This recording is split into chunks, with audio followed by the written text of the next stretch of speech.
So one question that comes up very frequently when patients come in interested in hair restoration is which technique to use. So there are two main techniques. There's what's called FUE, follicular unit extraction, and then there's FUT, which refers to taking a strip from the back of the head. So I'll quickly talk about the pros and cons of each. And in general, I would say both are very good techniques. Really depends on the practitioner and the team that they have. So let's first talk about FUE. So FUE simply means we're taking out individual grafts from the back of the head. The advantage of that is we're not making any incision in the back, and in general there tends to be less discomfort back there if we're not taking that strip out. Long term, if someone wants to shave their head, obviously that's an advantage too.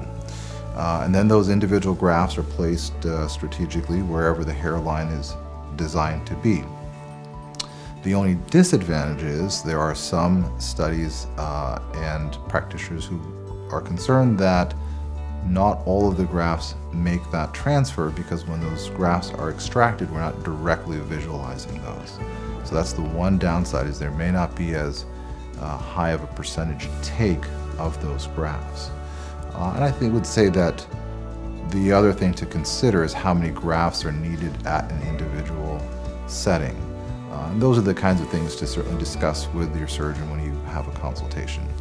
When it comes to the strip technique, where we take a strip from the back, there the advantage is all of those grafts are then essentially handmade. We take that strip and divide it into smaller and smaller segments, and then finally under a microscope they are individually dissected out. So we know the survival rate for those grafts is very, very high, because again, they've all been essentially hand dissected under a microscope.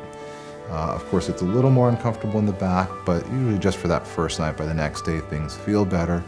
And if your surgeon is someone who does a lot of cosmetic surgery in general, that incision line should be very, very thin, and over time really should not be a disadvantage. But to really make that final decision whether you're a better candidate for FUE or FUT, it's of course good to talk to somebody in person and have them explain the pros and cons for your particular needs and concerns.